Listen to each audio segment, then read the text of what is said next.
Okay, what's up everybody? How are you? Welcome to the Freedom Papers. Today, we're going to talk about becoming a wordsmith. What do you think would happen to the relationships in your life and the connections that you could make if you improved on your vocabulary, the words that you use? I was writing about it today and I put it up on my blog, askrho.com, if you want to go check it out. But one of the things that I'm really excited about of late is learning the origin of words, etymology.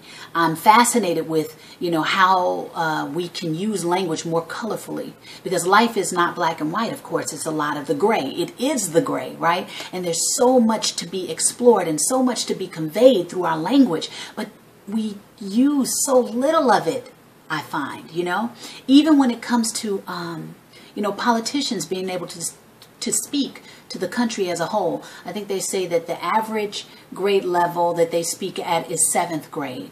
And, even through the music that we listen to on the radio nowadays, especially when it comes to certain forms of rap, I mean, things have been watered down so much and become even repetitious to the point that, it rarely asks you to be inspired by what's being said, because it's, basically framing the common box that we all live in already. And it's speaking on those things over and over again, So, excuse the sound in the background. There's some construction going on today.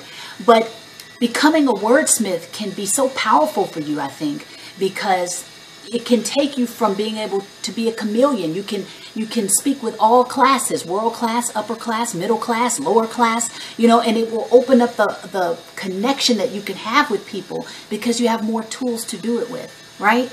So I wrote on this, on my blog today, I made some suggestions for some different wordsmiths that you can check out. And this is a very broad, range of people that I'm mentioning, which I think is really fly, because we can learn from so many different genres of art, Maya Angelou, Henry David Thoreau, Marianne Williamson, Jay-Z, Kanye West, James Taylor, Ralph Waldo Emerson. Check out Self-Reliance. Oh my goodness. Just listened to this recently.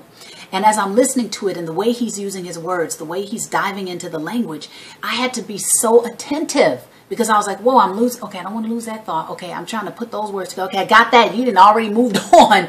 But it was really powerful to hear the type of words that he decided to use to convey his thoughts. And I mean, shoot, this guy has been living in our times, if you will. So imagine how much things have kind of gotten watered down over time, and the words that we don't really use. And they say we've got about 250,000 words. You ain't using 250,000 words. We're probably not even using 5%. You know what I mean? On a regular basis. So I think that it can be a very exciting and rewarding task to take up, to dive into our words, dive into the origin of our words. Where did they come from? Use more metaphors. How do you, get into the beauty of the language? I have a Armenian friend, and sometimes she talks to me, and it seems like she talks to me in pictures a lot. It's a very poetic way of thinking and speaking. And I'm not sure if that's, the Armenian way or just the way she does it with, her Armenian language. But sometimes she wants to say something to me. She's like, I can't find the English translation for it. I'm like, dang, y'all speak that pretty? Like, really, it's just a depth that you're able to go to if you learn more of our words, and you learn more of their meanings, and you learn, things that are uncommon. Check this out. I decided to challenge myself today and convey a thought in my blog differently, use some different words. And this is what I came up with, and I thought it was pretty cool. Okay.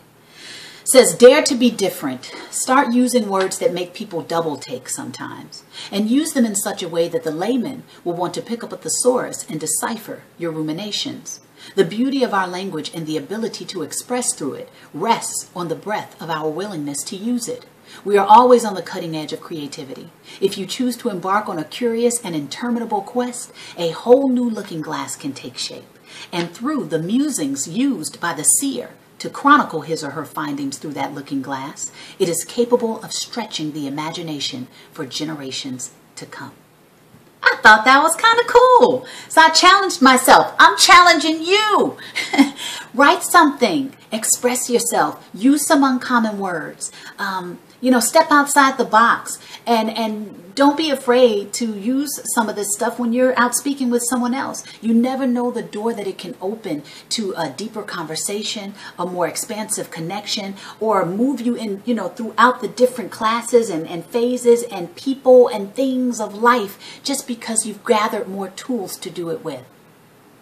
Okay, so that's the Freedom Papers today. Becoming a wordsmith, becoming more free by the language that you use, being more free to use the language with which we use to communicate. All the best. Okay, see you next time.